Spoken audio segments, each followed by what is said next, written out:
તાજેતરમાં સુરતનું જમીન કૌભાંડ બહાર આવ્યું। પૂર્વ કલેક્ટર આયુષ ઓકની સંડોવણી સામે આવી હતી। આ રીતે બીજા જિલ્લાઓમાં પણ આદિવાસીઓની જમીનો પચાવી પાડવાનો મામલો ચર્ચામાં આવ્યો છે।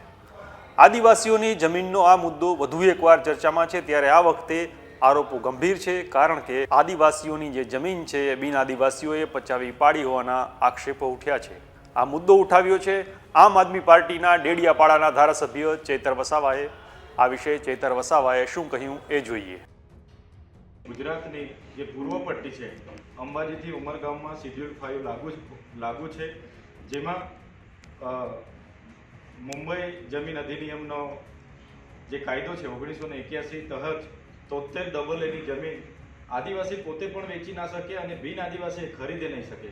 છતાંય આ વિસ્તારોમાં એ નર્મદા જિલ્લાનું કેવડિયા હોય, ભરૂચનું ઝઘડિયા હોય, સુરતનું માંડવી માંગરોળ હોય કે વલસાડનું પારડી તાલુકો હોય, તમામ તાલુકાઓમાં આ 73 એની જમીનો બિન આદિવાસી લોકોએ ભોળા આદિવાસીઓ પર પટાવી, ફોસલાવી, દબાવીને જમીનો પચાવી પાડી છે અને કોમર્શિયલ બિલ્ડિંગો બિલ્ડરોએ બનાવી દીધી છે।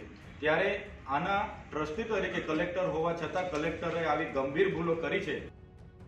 આ રીતે આદિવાસી વિસ્તારોમાં આદિવાસીઓની જમીનોમાં કરેલા ટ્રાન્સફર, બિનખેતી અને ભાડા કરારની સરકાર તપાસ કરાવે અને એ જમીનો મૂળ માલિકો જે છે એમને પાછી આપવામાં આવે તેવી પણ માંગણી આમ આદમી પાર્ટી ગુજરાતના ધારાસભ્ય ચેતર વસાવાએ કરી છે।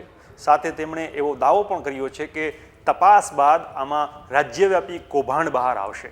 ચેતર વસાવાએ રાજ્યના મુખ્યમંત્રી ભૂપેન્દ્ર પટેલ અને રાજ્યપાલ દેવવ્રત આચાર્યને આ ગંભીર મુદ્દે પત્ર લખ્યો છે। ત્યારે આ મામલે સરકાર શું પગલાં લે છે, કાર્યવાહી કરે છે કે નહીં એ જોવાનું રહેશે। આ વિશે તમારું શું માનવું છે અમને કોમેન્ટ કરીને જણાવશો। નમસ્કાર।